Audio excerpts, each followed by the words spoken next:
You know, one of the things they say is get your story straight. Another thing they say is, if you're avoiding something that you need to do in order to get to where you're going, quit avoiding it. Because the avoidance will cause you trouble. It'll weaken you, and it'll make the world into a more terrible place. If you don't get your story straight, and you don't stop avoiding, well then, well, what's the consequence? And one consequence is, well, you're a miserable thing with a very low quality life, and so you're just going to be tortured by existence, and it's perfectly capable of torturing you beyond your endurance. And that sort of sucks for you. But the next step beyond that is, well, you become the sort of person who isn't really all that positively predisposed to existence. And you know, it is possible for people to pay attention to their lives in such a way that they straighten out. And if you straighten out, man, you get tough. And you get useful. And if you're tough and useful, then life isn't so horrible. Or even if it is, you can hack it. You know, because making life not horrible, you'll have limited success with that. But making yourself tough enough so that won't corrupt you, that's a possibility. All right, you're going to have to put some effort into your life. And you need to be motivated to do that. And so, what are the potential sources of motivation? Well, you could think about them in the big five manner. You know, if you're extroverted, you want friends. If you're agreeable, you want an intimate relationship. If you're disagreeable, you want to win competitions. If you're open, you want to engage in creative activity.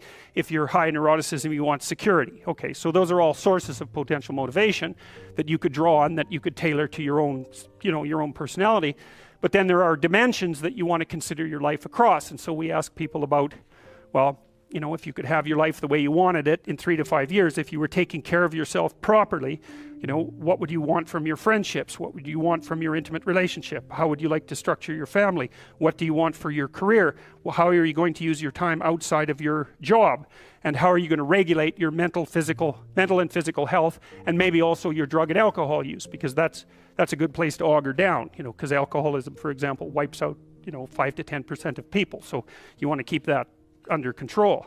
And then so maybe, you know, you develop a vision of what you would like your life to be, and that associates the goal. Well, once the goal is established, and then you break down the goal into microprocesses that you can implement, the microprocesses become rewarding in proportion, in relation to their causal association with the goal, and that tangles in your incentive reward system. You know, we talked about the dopaminergic incentive reward system, and that's the thing that keeps you moving forward. And the way it works is that it works better if it produces positive emotion when it can see you moving towards a valued goal. Okay, well, what's the implication of that? Better have a valued goal, because otherwise you can't get any positive motivation working out. And so the more valuable the goal, in principle, the more the microprocesses associated with that goal start to take on a positive charge. And so what that means is, well, you get up in the morning and you're excited about the day, you're ready to go. And so as far as I can tell, what you do is you specify your long-term ideal. Maybe you also specify a place you want to stay the hell away from, so that you're terrified to fail as well as excited about succeeding, because that's also useful. You specify your goal. You do that in some sense as a unique individual. You want to specify goals that make you say, oh, if that could happen as a consequence of my efforts, it would clearly be worthwhile. Because the question always is, why do something? Because doing nothing is easy. You just sit there and you don't do anything. That's real easy. The question is, why would you ever do anything? And the answer to that has to be because you've determined by some means that it's worthwhile.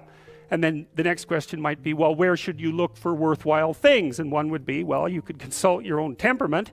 And the other would be, well, you kind of look at what it is that people accrue that's valuable across the lifespan.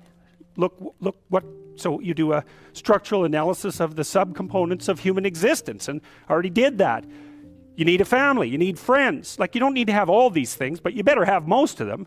Family, friends, career, educational goals, plans for, you know, time outside of work, attention to your mental and physical health, etc. You know, that's what life is about. And if you don't have any of those things, well, then all you've got left is misery and suffering. So that's a bad deal for you. You always learn when you're wrong, which is very annoying. Now what do you learn when you're correct? You're walking in the world, you're operating in the world, you have a sense of what you want to have happen. You're always looking at the world through this sense of what you want to have happen. You're acting so that what you want to have happen will happen.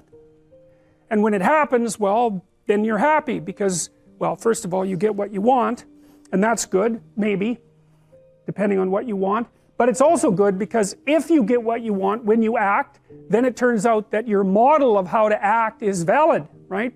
The outcome, that you get what you want, indicates no error on the part of your model. But it's very frequently the case that when you act to get what you want, you don't get what you want. And then that's unpleasant because you don't get what you want. But it's even more unpleasant because it brings with it the hint of a suggestion that the manner in which you're construing the world is incorrect at some indeterminate level. So for example, if you tell a joke at a party, you presume that people will attend, and then when they hear the joke, they will laugh, and then if you tell the joke and it goes flat, or even worse, disgusts and offends people, then you're going to be taken aback, and that's partly because you didn't get what you want, and that's not so good, but it's more because there's something wrong with the way you conceptualized the situation. And then you're faced with a problem, and the problem is the emergence of a domain of the unknown. It's like, well, what kind of mistake did you make? Maybe you're not as funny as you think you are. That could be a big problem. Maybe you're not around people who are the way you think they are. Maybe they don't like you as much as you thought they liked you. I mean, the potential for various paranoid thoughts of increasing severity to come welling up at you in a situation where you make even a trivial social mistake is quite broad. And when you make an error of that sort, you have to face it and sort through all the possibilities so that you can find out what it was that you did wrong and how to retool it so that in the future you don't make the same mistake. And that requires, well, in some sense what you might describe as a journey into the belly of the beast being that place where things have fallen apart and where you're overwhelmed with negative emotion and chaos and confusion. And that's a very old story. That's the story of the journey to the underworld, and the hero is the person who makes the voluntary journey to the underworld to collect what's been languishing down there, and that's the basic motif of psychoanalytic theory. I would say it's the basic motif in some sense of clinical practice, because one of the things that you do as a clinician is find out what people are afraid of and what they're avoiding, and that can be in their past or in their present or in their future. Break it down into smaller pieces and help them devise strategies of approach and mastery, and that improves the quality of their personality and helps develop them into people who won't make the same mistakes over and over again.